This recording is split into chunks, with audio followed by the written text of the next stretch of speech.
Hi friends, welcome to Sri Prasanna's vault. ఈరోజు నేను ఒక మంచి డ్రింక్ చేశానండి. బీట్రూట్ జ్యూస్ అండి. Beetroot carrot juice. ఫస్ట్ బీట్రూట్ని పీల్ చేసుకోవాలండి మంచిగా. ఈ డ్రింక్ హెల్త్కి చాలా మంచిదండి. పీసీఓడి ప్రాబ్లమ్స్ ఉన్న వాళ్ళకైతే చాలా మంచిది. థైరాయిడ్ ఉన్న వాళ్ళకి చాలా మంచిదండి. చిన్నపిల్లలకైతే చాలా మంచిదండి. ఈ డ్రింక్ వల్ల రక్తహీనత తగ్గుతుంది. మంచిగా ఫేస్ కూడా గ్లో వస్తుందండి.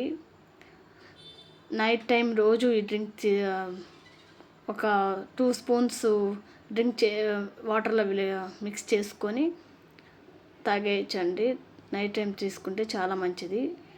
దీన్ని పీల్ చేసుకున్నాక ముక్కలు చేసుకోవాలండి. అట్లాగా అన్నీ బీట్రూట్లు క్యారెట్లు ముక్కలు మంచిగా అన్నీ చేసి పెట్టుకోవాలి. ఈ ముక్కలు అన్నీ అయిపోయాక ముక్కలు మంచిగా చేసుకున్నాక ఆ బీట్రూట్ని చూస్తుంటే చూడండి, వాటిలో ఉన్న సహజ సిద్ధ గుణం తెలిసిపోతుంది మనకు. ఆ బీట్రూట్ని ముక్కల్ని ఇట్లాగా మిక్సర్ జార్తో సహాయం ద్వారా, ఇది కేవలం బీట్రూట్ క్యారెట్ జ్యూస్కేనండి మిక్సరు, దీనికే ఉపయోగిస్తాను నేను. ఇట్లాగా జ్యూస్ని నేను ముక్కలన్నీ అందులో వేసేసుకొని జ్యూస్ పట్టుకుంటానండి. మొత్తం మంచిగా స్ట్రైనర్తో చేసుకొని మంచిగా జ్యూస్ పట్టేసుకుంటాను. వడపోసేసుకోవాలండి. ముక్కలన్నీ అందులో వేసేసుకొని మంచిగా స్ట్రైనర్ వేసేసుకోవాలి. క్యారెట్ బీట్రూట్ రెండు మిక్స్ అయిపోతాయండి. రెండు మిక్స్ అయినా ఏం కాదండి. మంచిగా మిక్స్ అయిపోయినాక బీట్రూట్ మనం మిక్సీకి వేసుకొని స్ట్రైన్ చేసుకొని ఆ స్ట్రైన్లో ఉన్నదంతా వడకట్టేసేయాలండి. అది ఆ లిక్విడ్ తోటి అట్లానే వేసామనుకోనండి జ్యూస్ పాడవుతుంది. దీన్ని కొంచెం స్ట్రైన్ చేసేసుకొని ఆ పిప్పంతా తీసి బయట పారేసేసుకోవాలి.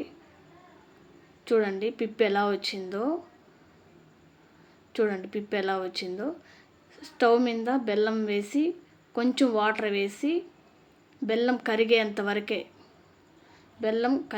వరకేనండి. ఇంత క్వాంటిటీ అని లేదండి, మనం జ్యూస్ని బట్టి బెల్లంను వేసుకోవాలి. ఇంత క్వాంటిటీ అని ఏం లేదు, జ్యూస్ని బట్టి. చూడండి బెల్లం ఎలా కరిగిపోయిందో. చూడండి బెల్లం కరిగిపోయినాక ఈ జ్యూస్ని ఆ బెల్లంలో వేసి కలిపెట్టుకోవాలండి. మిక్స్ చేసుకోవాలి.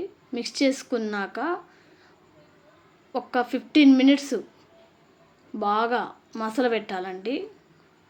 ఒక 2-3 టైమ్స్ బాగా కలియబెట్టి మసల పెట్టాలండి. బాగా మసలబెట్టి ఇట్లాగా బాటిల్లో స్టోర్ చేసుకొని నైట్ టైం రోజు 1 గ్లాసు తీసుకుంటే మంచిదండి. Thank you for